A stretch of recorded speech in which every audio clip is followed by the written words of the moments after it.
Great. Happy May Day, everybody. Yay, happy May Day. Happy Woohoo! May Day! Thanks for joining us. Thanks for tuning in. This is the Kingston Tenants Union weekly live stream. My name is Kira. I'm a member of the Kingston Tenants Union. This this is Fox. Hi, I'm Fox, and I'm also a member of the Kingston Tenants Union, Kira's co host. And today we have a special guest joining us. This is Chrysanthe, a member of the LA Tenants Union. Hi everyone, thank you for having me today. Oh my god, Thanks thanks for for being joining us. here, Chrysanthe. Yeah, We're so excited. So let's see. So the Kingston Tenants Union is a group of tenants in Kingston, New York. We are a non-service based organization by tenants for tenants, trying to organize here in Kingston and in Ulster County. Um, Anything you want to add to that, Fox? Yeah, I mean, we're like a small rural city in upstate New York. So we're concentrated in the city of Kingston, but yes, we try to cover everyone in Ulster County and kind of surrounding area. We're one of the few radical groups in Kingston that is not funded. We're totally just member based, and yeah, just trying to fight the power. Hell yes. Awesome. So we're doing these live streams every week. We started a few weeks ago. We're just trying to do more outreach and be public during this COVID crisis, since we can't use our normal methods of canvassing, door knocking, speaking with folks in person. We're just trying to reach as many folks as we can. Um, so, Chrysanthe, do you want to give us a little background on you and your work with the LA Tenants Union? yeah, definitely. So I have been a member of the LA Tenants Union since 2017, and the organization was founded in 2015. I believe a lot of the founding members were actually in eviction proceedings and themselves, and then also wanted to support and had, made connections with other community members, and that's really how the LA Tenants Union began. When I joined in 2017, there were 3 local chapters because, yeah, that's the way our organization is structured, where each local chapter really can address the needs of that specific community. Right now, there are 12 local chapters, so only 3 years Wow. later, we are definitely expanding. Yeah, I joined the tenants union as somebody who moved to Los Angeles. I wasn't from Los Angeles, and I felt very aware of that fact, and I wanted, yeah, I wanted to learn more about my rights as a renter, and also learn more about how I could support the community. That's how I met Kira, who we were in the same local chapter together when she was living in Los Angeles. And before this crisis, I can tell you a little bit about the work that we were doing. A lot of times, tenants will come to our biweekly meetings and they'll have some sort of situation. We've had landlord harassment be a really big issue because in Los Angeles, if a tenant moves from a rent controlled apartment, the landlord can raise the rent as much as they want. Wow. So that puts a target on the backs of tenants who live in rent control. And what we see is landlords trying to make their lives as difficult as possible, whether that's actually harassing them or giving them a lot of fraudulent eviction notices.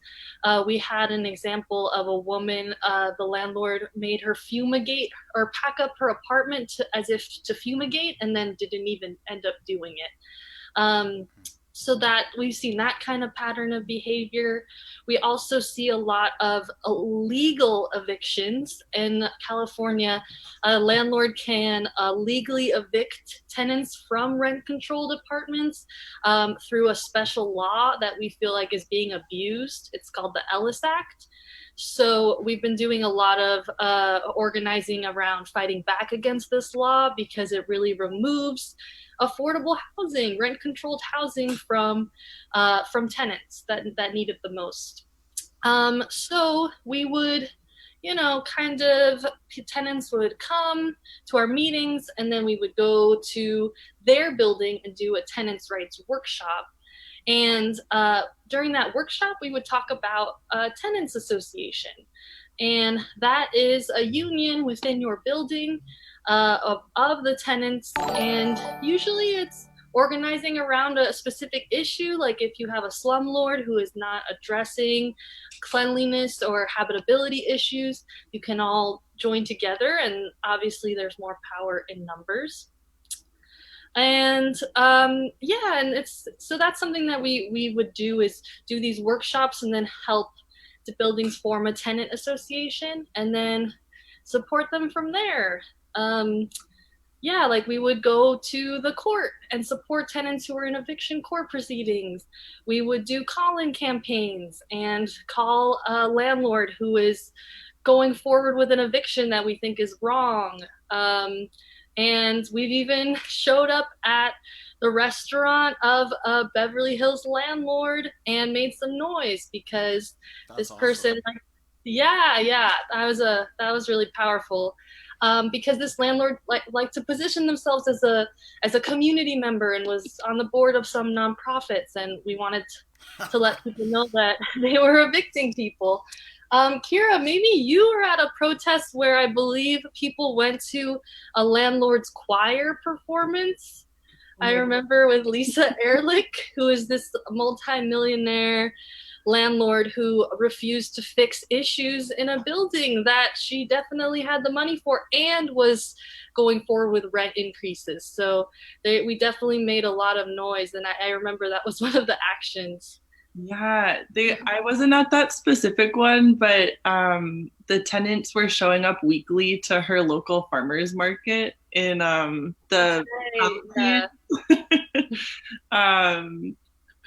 figuring out how to like publicly shame her in her own community. That's where it really affects her. Yeah. Oh man. Thank you, Chrysanthe. There's so many little things that you touched on there that I want to be like, oh, that and this and that and this. First of all, I love that y'all are like, you see through the optics of what these people try to do. They're on the boards of nonprofits. They're trying to paint themselves as like these wonderful people. Don't get mad at us, you know? And I think like in Kingston, we need more of that, where people are like, you know, oh, well, you know, it's great that you're doing X, Y, and Z, but we're going to hold you to task on these things that you're messing up on. And, like, that doesn't erase the power that you're abusing and, you know, how you're exploiting people. So that's freaking awesome. I think it's great that y'all have, like, your separate little, you know, we always talk about people creating small tenant councils within their buildings, or like, you know, we're such a small city, so it's harder for us because we don't have these big buildings where people can kind of get together. But we try to hook people up with, like, if they have the same landlord, you know, build up a council that way.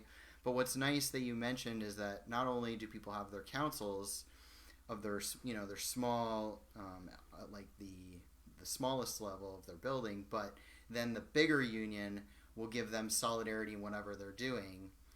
So it's like you have the small tight unit, but then you have like the bigger unit that's like, yeah, we got your back, whatever you need.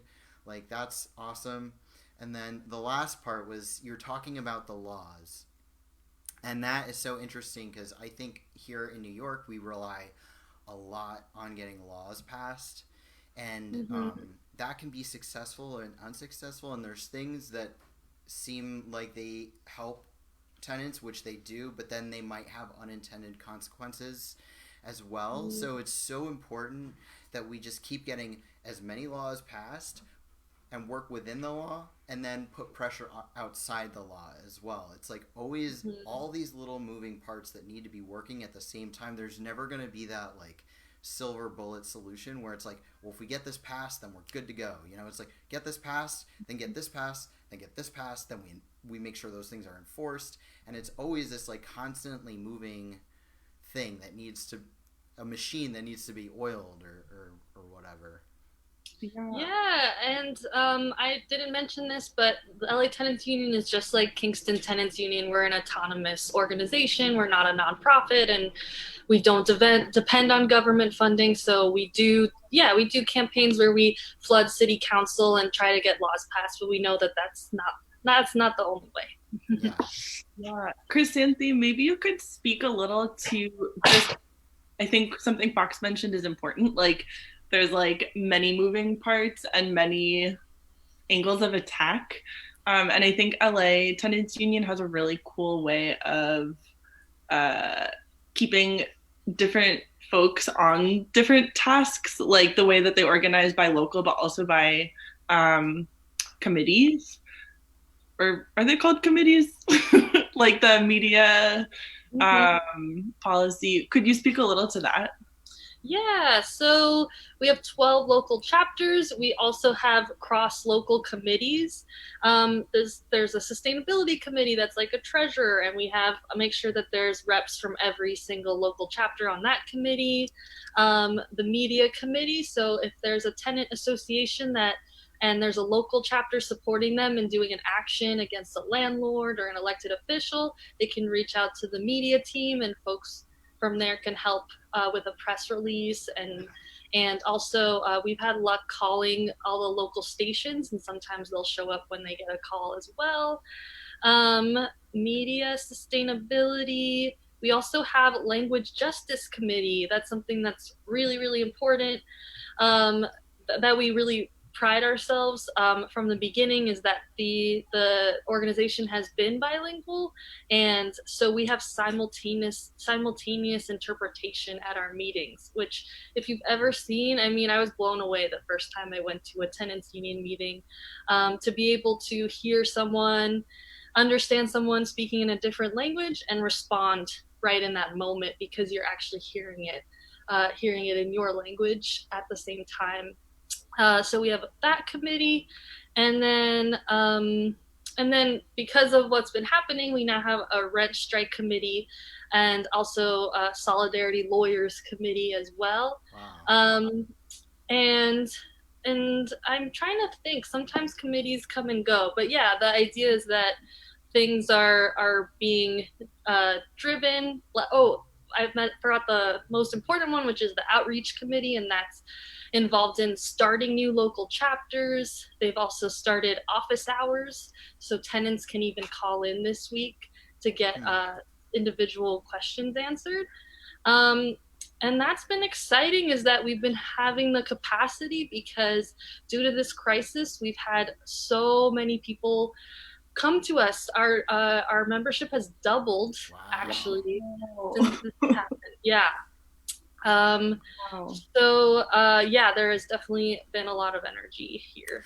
So are you doing all that's like, first of all, that's amazing, like huge applause for that's incredible. I friggin' love that. Are you doing this, like, is it funded? Like, is the LATU, are you guys being funded by like some rich, philanthropist who is like pumping in money and to keep the wheels turning? Or is this like, y'all are like, no, we're figuring it out ourselves? We're definitely funded by dues. So people who work, we ask if you want to pay $5 or whatever you can a month. People who are not working or low income can pay $1 a month. And we want people to feel ownership of the movement. So if you're a dues paying member, you can vote. Let's say if there's a proposal, your vote will be counted. But we don't want to make it, we want everyone to join and be a member. I'm sure we get some donations here and there. I feel like maybe that's happened in our history, but I think we're self-funded. We don't have that shadowy millionaire in the back, at least not that I know of. So yeah. And then that's what's been so fortunate about this. The the activity that we're having is we had a need to upgrade our Zoom account so we could have interpretation, which is pretty pricey, but we could afford that. And yeah, that's been exciting. That's great. Mm-hmm. Amazing. Yeah, I've never been aware of anyone like funding Latu, like you said, a shadowy figure in the background. I have like, I feel like people donate services as well as money, like especially with like attorneys, things like that, or like equipment, graphic designers, like t-shirts and stuff. Yeah, that's cool. Well, especially in a city where that's like got a lot of rich people in it too, right? But I don't know, it must be. I actually have family in LA, so I've been there a few times, and the culture seems very different out there. But I don't know.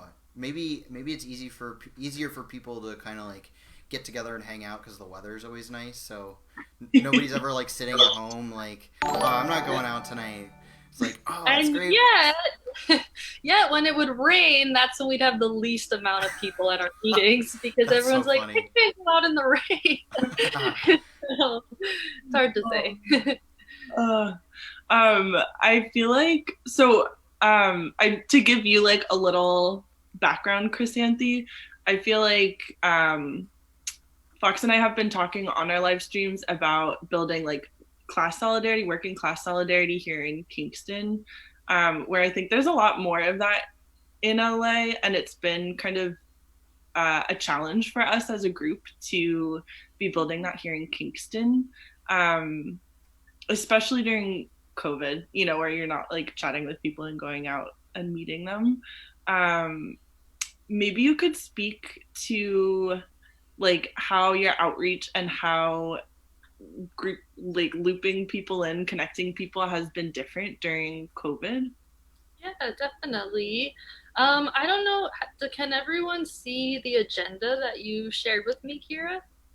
Yes. Awesome. Well, we can see it, but not our viewers. They can't see it. Oh, yes. Gotcha. Well, yeah, I actually put this resource from the Philadelphia Tenants Union about how to do outreach during COVID, and we've definitely been kind of following that. Well, I just love that it's all written up and makes it really easy. But yeah, I mean, there's it's interesting. We've had a lot of new people be super energized and want to form tenant associations and want to speak to their neighbors. So it's almost like they've been taking the lead, and we've been learning. You know, some people have had success with knocking on doors and following all social distance protocols. Other people, it's hard with notes because if you put it on the door, there's the risk of a landlord seeing it. So people have done it under the door, and that works too. Yeah, one positive story I have is somebody who did that. He slipped the notes under the door of anybody who didn't open the door. And this was our food not rent guide, and it's basically, this is a letter template and an explanation of how you can let your landlord know that you're not going to pay rent this month, which in California we do have an eviction moratorium, and people have the option of not paying their rent with the understanding that they will pay it back within a year after this crisis is over. However, our union is fighting for rent and mortgage forgiveness because we don't understand how people are going to be able to pay that back even then. So this person posted that guide, and what's nice about our guide is we tell people if you're doing this, if you're withholding your rent, put a plastic bag on your door handle. Because we're not, you know, some people put white sheets, but we didn't know if everyone had that. So when Youssef, when he went out the next day, he saw that this neighbor who he didn't get a chance to talk to had put a bag on their door. So we've been trying to use that as a little symbol as well. I love that. Yeah. We can't do that in Ulster though, because plastic bags are banned here. It's gonna have to be like a reusable bag or something. That's so fun. Or like tie a sock to the doorknob. Save your money for socks. Yeah. All right. That's so important to just be able to like have a visual sign of the fact that other folks are in the same position. Mhm. Um, that's so powerful. And the last thing is the postering. Yeah. And that's something we should have been doing even more beforehand, but just putting posters up in our neighborhoods with little tear slips Mm. that let people know. I know that other locals, we're just starting to do that now in Vibe, but I know like East Hollywood local chapter has had a ton of new members. And they're getting people who aren't connected through the internet. And that's really important too, as we move to doing everything over the internet, making sure we're still staying connected with everyone. Mm, that's awesome. I just posted under the link on Facebook, like under our live link, the Philly Tenants Union resource. Mm-hmm. Um, Yeah, Philly seems like a great tenant union too. We posted a resource from Tank. What is? That's the other one. I think Yeah, they're that in might even, California too. yeah, one of those two talks about organizing under COVID, and like I like that they go through like what to do. And the other thing I'll say is that I got to meet someone from the Burlington Tenants Union in Vermont, and it sounds Mm. like they have a very similar um, like layout of a city as you guys. So I can also see if I can make a connection. Yeah, Mm-hmm. that would be yeah, awesome. Because I remember them saying they've been organizing tenants under the same landlord because they have a lot of single family homes. yeah, totally. Yeah, that would be great to share some resources with them and strategize. And like that goes back to what I was saying before about how like on the molecular level you have like the buildings that form the council, but then you have the larger city that forms the union, but then literally like all over the country are tenant unions doing the same thing. Like you're over in California and we're immediately on the same page about everything, which is Mm-hmm. amazing solidarity. Like, so I think people are so used to in our country feeling like very isolated and alone. They're in it alone, but you're not. You're not like at every level. There's people who are fighting for the same thing. So I Mm-hmm. think that's important to kind of remind people. Yeah. Yeah, that I haven't been as involved, but there is an autonomous tenants union network that's a collection of, yeah, autonomous tenants unions. And I think they are even having a town hall tomorrow. Oh, cool. So I can maybe send you that info, Kira, to post as well. Yeah. Yeah, I can post it. I attended one of their town halls. I believe it was not the most recent one. I believe it was like 4 weeks ago. Um, and I think I mentioned it on here, maybe in our first or second live stream, but there were folks from all over North America. There were like 300 people on the Zoom call. It was Oh, yeah. amazing. It was really cool just to see folks linking up from like Canada, from California, from Texas, to share resources and share what they've been doing. It's Yeah.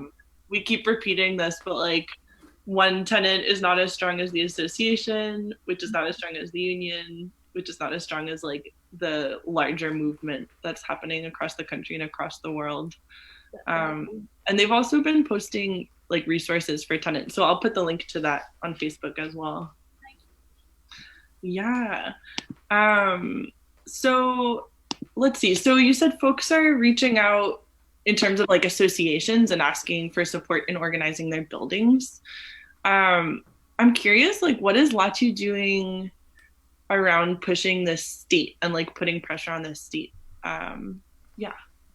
Yeah, so in California, like I said, we have an eviction moratorium. Landlords cannot evict at this time. They're still filing eviction notices and doing shady stuff, but the courts are closed and no tenant has to respond to these. Um, yeah, our like one of the things that has guided our understanding of a strategy where we're telling people, yes, you can save your rent in April, you can save it in May, because we're seeing so many people making a choice between food or rent. They're saying, I have just enough money for rent. Should I pay my rent? And we don't think that that's right. We think there's a crisis. We don't know how long it's going to last. And yeah, we just, in, first of all, the law is also protecting them to not pay their rent this month. So please, we're encouraging people to take advantage of that. And yeah, of course, people are nervous, so we want to make sure we explain and make sure people understand where we're coming from with that. So we have hundreds and hundreds of people who sent this letter letting the landlords know they're not paying their rent in April, and then they're doing it again in May. We have 32 eviction court judges here. We have a lawyer that always likes to say that if every single person fought their eviction in Los Angeles, we would flood the court system and have way more leverage as tenants. And that's kind of what we're seeing here. I mean, we have eviction cases that are from January and February that still need to happen. And then on top of that, like, it seems like you won't have your day in court for many months from now. And first of all, that gives you that much time, but also this is going to be so overwhelming. I mean, this is a huge crisis, and it doesn't feel like the government is taking individuals as seriously as they are bailing out businesses and other corporations. Our goal, we have also gotten emails from people saying, what about the landlords? Well, what we're saying is the tenants are saying we're not paying rent. It's your job as landlords to go to your bank and say, we're not making those mortgage payments either. I think, like going down and trying to blame this all on the tenants, we are seeing some landlords understand how unsympathetic that makes them look. There was a funny Reddit thread where this landlord said, "Oh, my tenants are refusing to pay," and this is the landlord Reddit, and still all the responses were like, "Something you can do. I mean, this is a crisis. Like, you're gonna look like the worst person if you move forward with evicting 30 people." And so we do want to take advantage of that moment. And we've definitely been doing call-in campaigns. Our city council, LA City Council, has voted twice against further eviction protection, further tenant protections. So that's why we've also been doing some car caravan protests to their homes as well. But yeah, our goal is that if it starts down here, then landlords can organize themselves, and that change can start to make it happen and start to really force this conversation of rent forgiveness, which just so you know, if in case this happens in New York, it's been pass the ball. It's been governor says only the city can suspend rent. City says only federal government can suspend rent. So at some point, someone will have to do it, or at least that's our goal. Yeah. They're definitely doing that here too. Totally. The buck. We had a tenant right attorney on a couple weeks ago, and we were kind of asking him, like, is that a city legislation? Is that something the city can pass, or does that have to be statewide? And he's over in Buffalo, New York, so like further west than we are. But he was basically like, everyone's saying different things. My understanding is that it has to be a statewide. But even we had a city, it's not city council. What was the meeting that we were at, Fox? The Laws and Rules Committee. Laws and Rules Committee. Was that the one we were at? Yeah, I don't remember. Yeah, they pass it. There's a law that's proposed that they pass to the Housing Committee, and now the Housing Committee is passing it back to the Laws and Rules Committee, and they're basically just, and their last meeting, they had the son of a landlord, a conservative landlord, on saying all kinds of transphobic shit, like my pronouns are he him, and I identify as a housing provider. And the word landlord, yeah. And the word landlord is outdated, and it's from the feudal system, and like, yeah, dude, you're a leech, but it's bad. At that meeting, someone had asked, maybe it was you or Alex, Fox. Someone had asked if the city outside of the Emergency Tenant Protection Act, that is a statewide or something that the state is letting cities pass individually. Our city didn't qualify for it. So somebody had asked if the state could, or I'm sorry, if the city could pass their own legislation around like capping rent, around rent stabilization. And the mayor's response was like, that's a great question. I don't know. I could bring it up at the other mayor convention like later in the year. And we're like, because they're afraid of being sued. They're like, they don't know the laws, and they're like, well, let's ask our lawyer, and then they're afraid, like, because everyone's going to sue them, because the real estate industry has such a strong hold here in Kingston and in the state that they know any little misstep that they take, they're going to pounce on that. So they're all terrified. They don't know. And that's why it's like, we could push for laws, but we're gonna be much more of a threat to them if we can show that like we're acting as like a united front and saying like no, we're not gonna let this happen anymore. That's the biggest threat to the real estate industry, but they are powerful here. Real estate is so powerful here, and that's that's the real beast that we're up against.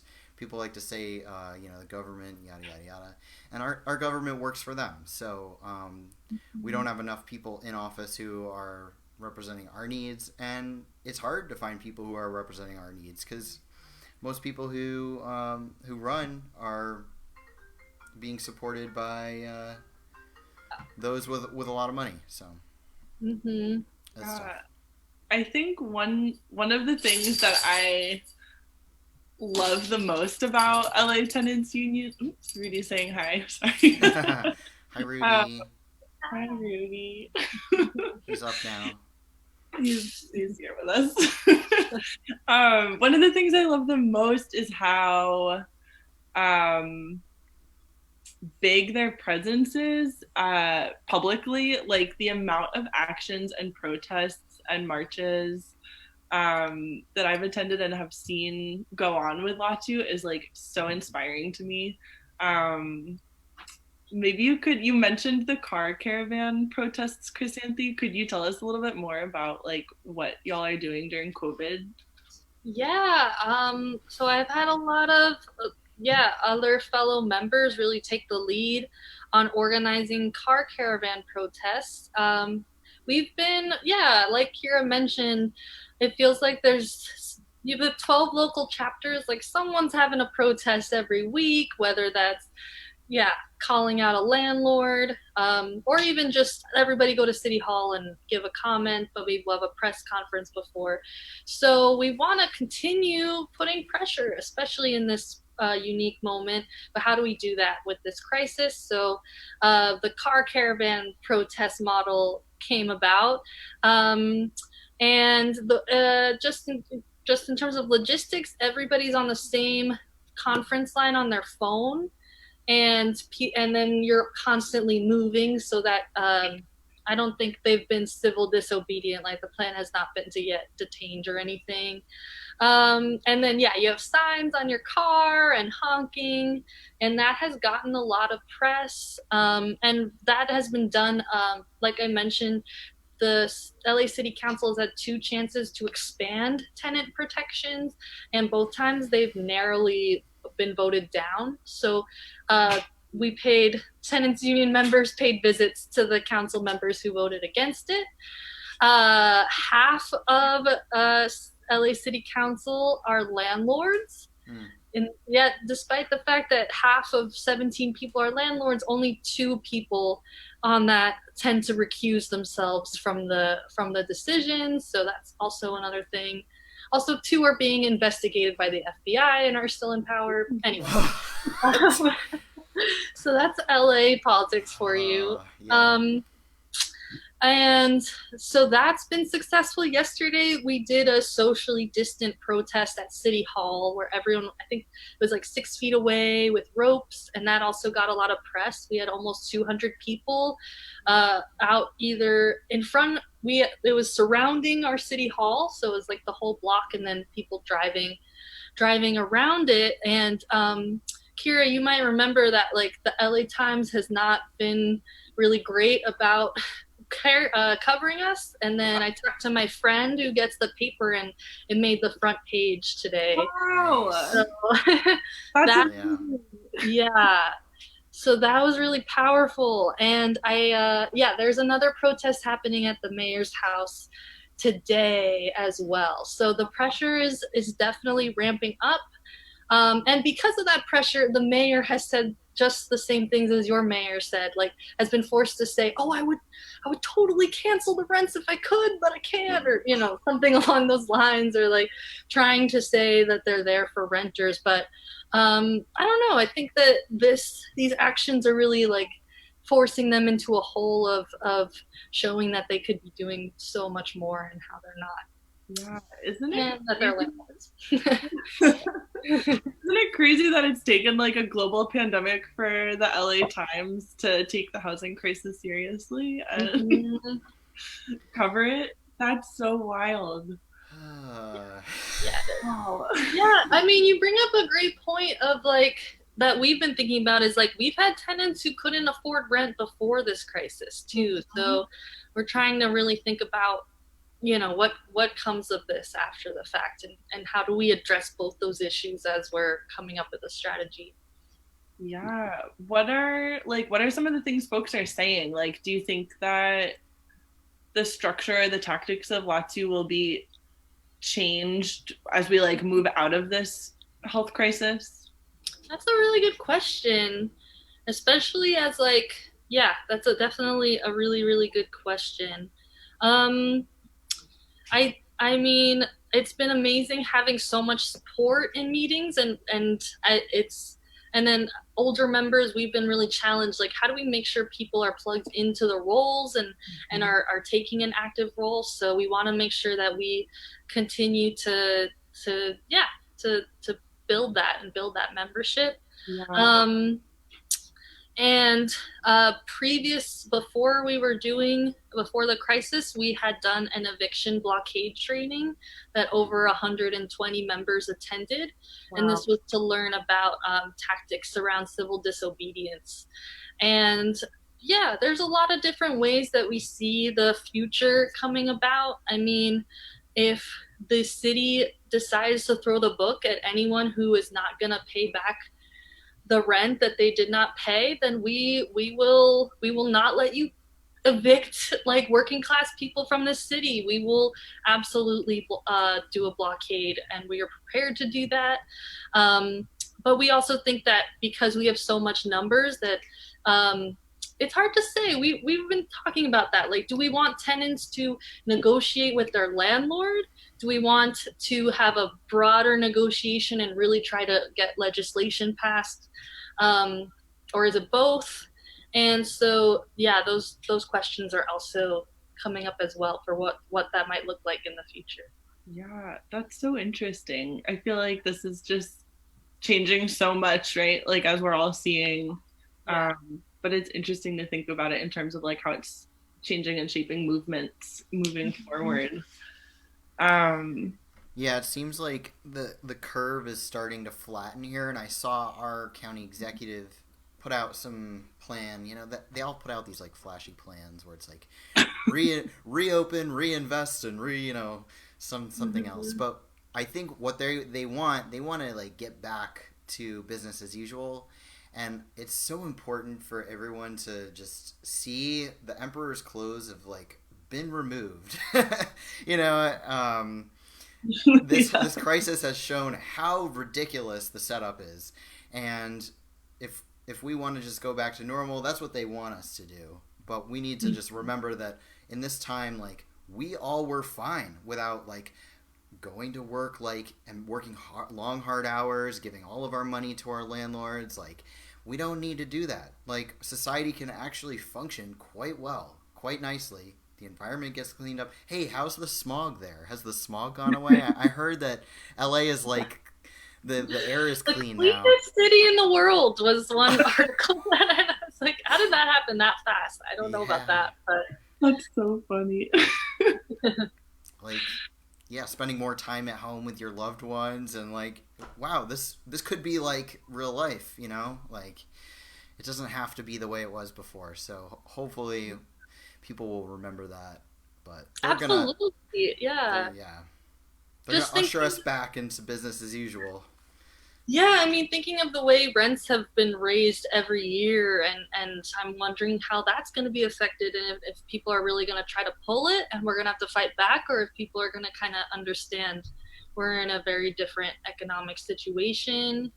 Because yeah, every year most of us get rent increases, whether they're like only 4% because it's rent controlled or more.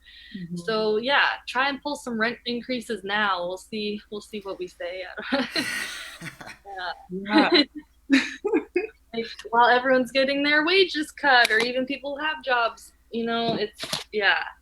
So I agree, like, let's see you try to go back to business as usual. Yeah, it's come up with me a lot with this crisis. I mean, even like insulin is now being capped at $35, or, you know, are you really going to go back to overcharging that after? Are we going to let you is also the question too. And yeah.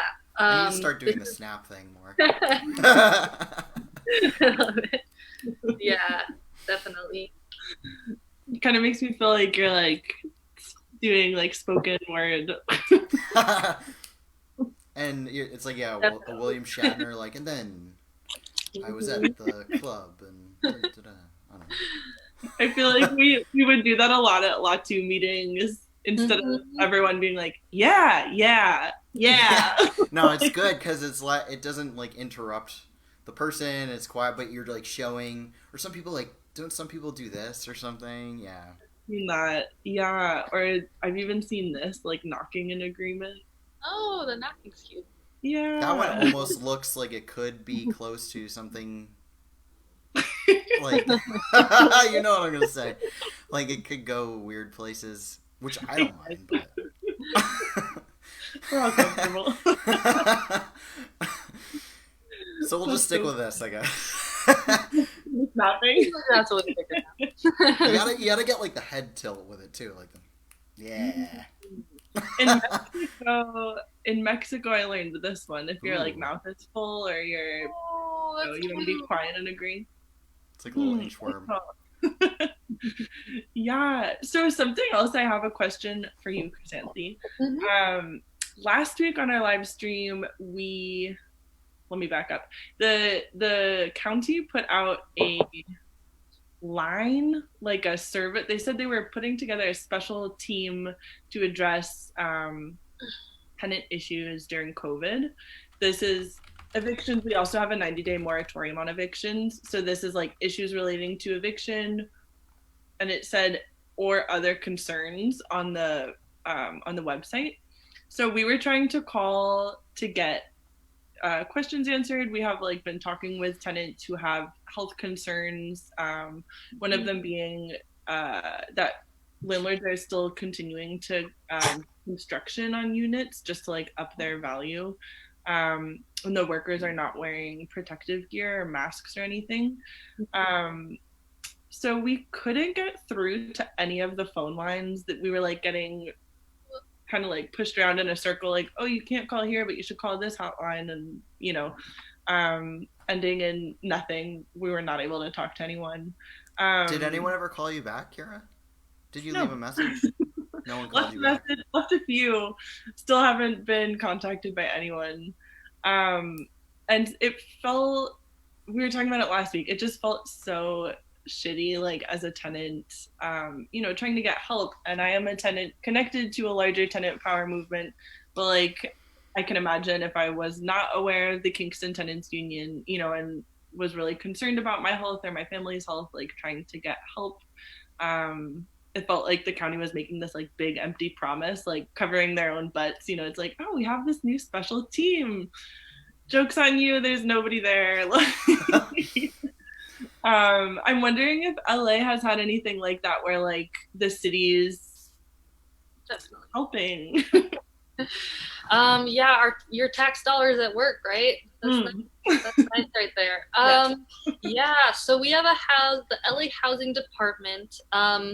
I'll also back up. So, what we've seen landlords do in response to getting these letters of non-payment is ask tenants to sign a payment plan. However, because we're fighting for rent and mortgage forgiveness, there's no law saying that tenants have to sign this. It would basically be akin to amending your lease. And so we have been telling people, don't sign it. You're going to get your day in court. You'll show that you lost your income, and then you'll have a chance to pay that back. And we're fighting for even more than that.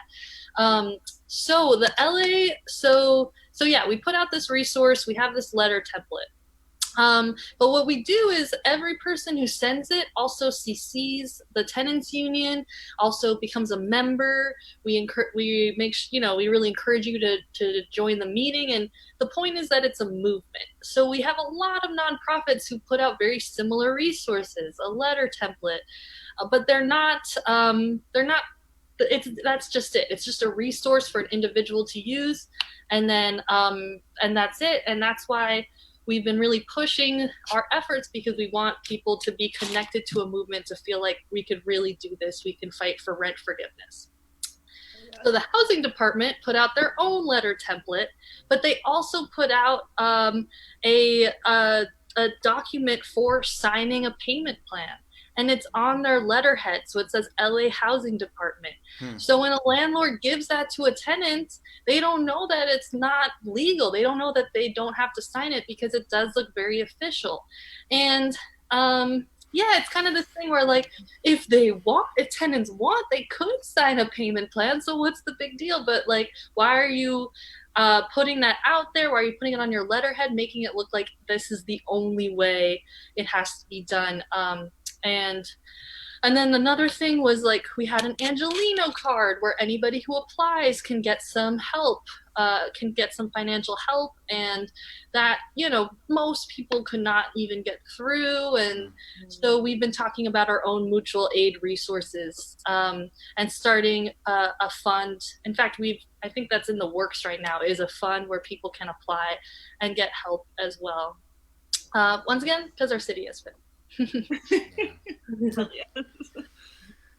need a government for the people and by the people, well, not for the rich people. That's what we have now. So that's so fucked up that they were putting it on the letterhead.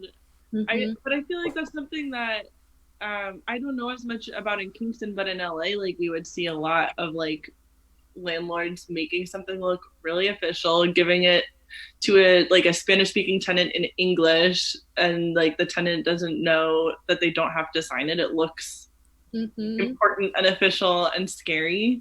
And they trick tenants into signing these agreements, like cash for keys agreements. Yeah, we have a landlord here called E&M Management, and they've recently just come up from New York City. They're, like, the most notorious scumbag landlords down in New York, and they recently just started buying, like, the biggest apartment complexes in Ulster County and the surrounding area, and they do the exact same thing. They play these dirty tricks where they'll put their letterhead and they'll phrase it in a way that's sort of threatening, but then people are like, but I don't know what to do. Like they sent out a letter saying, if you redo your lease now at this rate, we won't charge you double when your lease expires, and there's no protection as to how much they can increase your rent. So people were like, and we were on the verge of getting the ETPA, the rent control law, passed.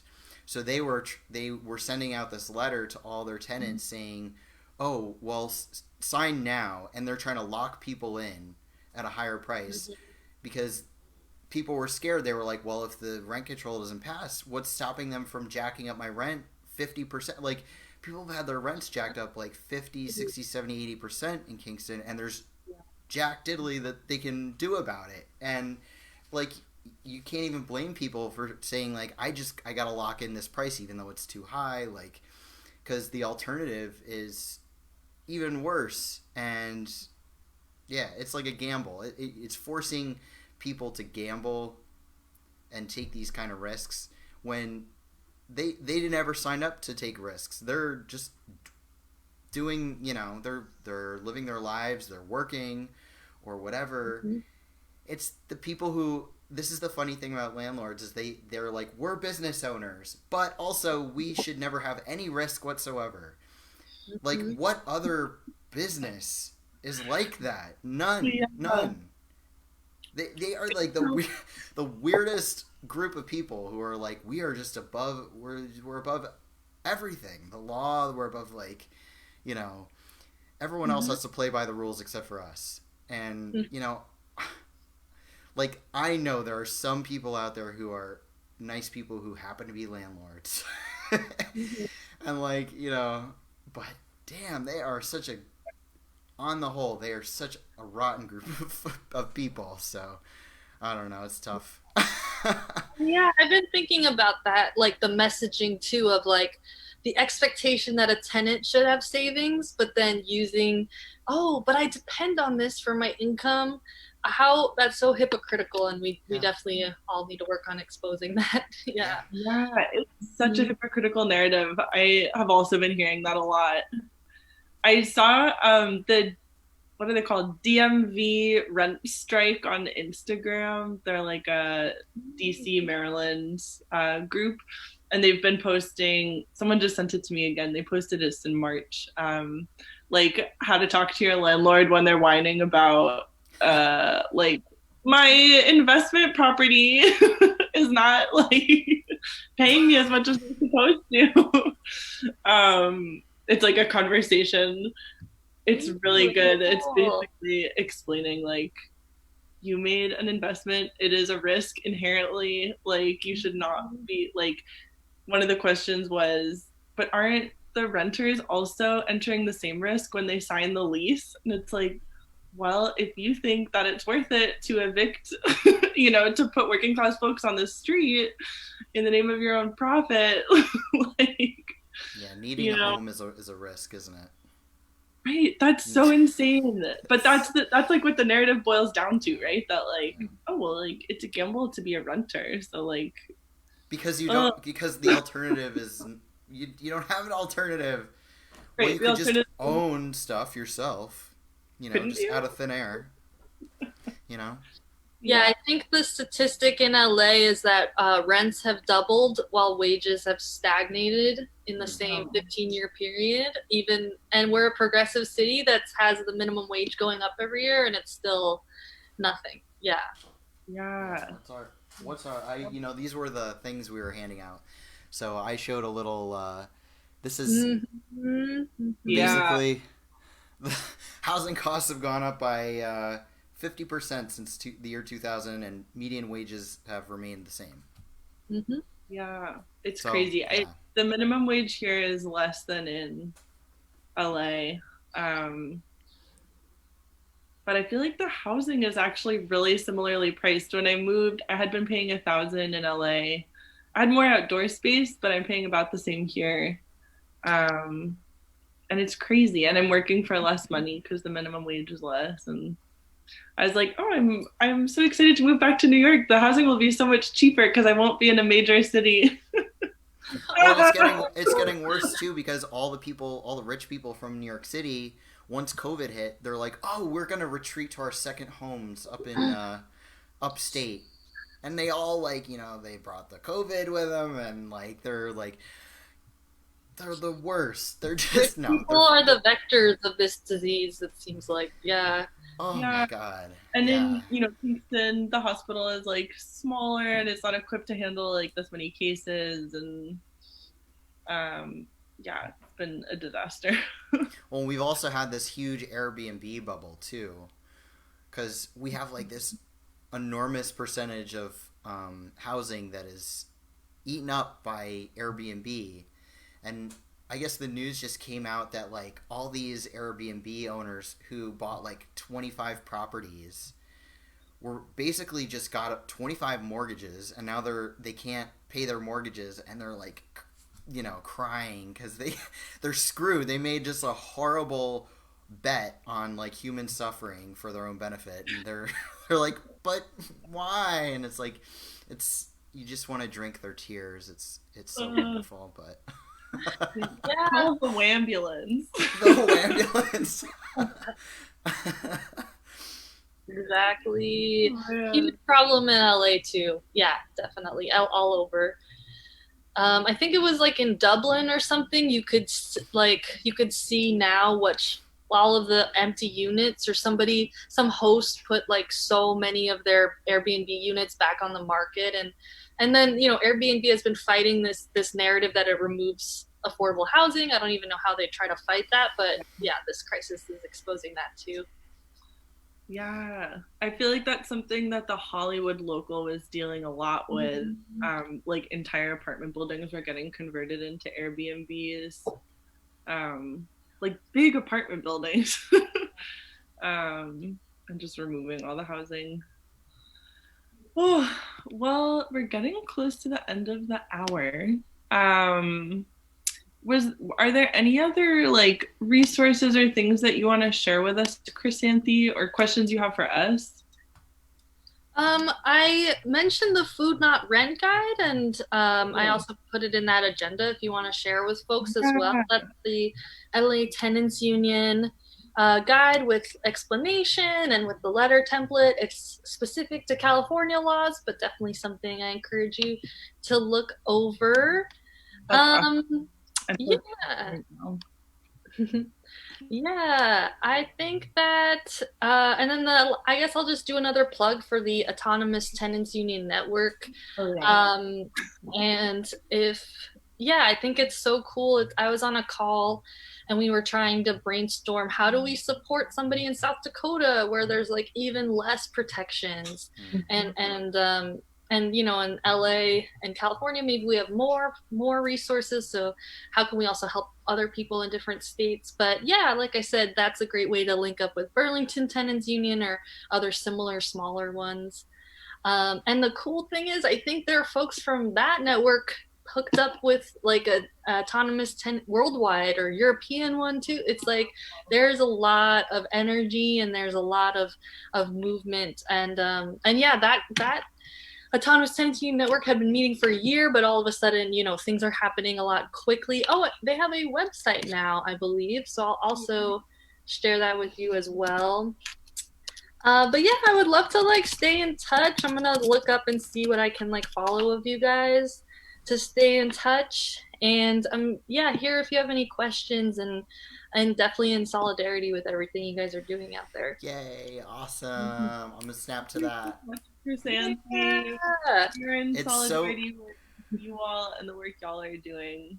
Yeah, it's so nourishing to like talk to folks from like other tenant unions across the country, and like just immediately we're just like, yes, we're all on the same page. So thank you so much for coming on and talking to us.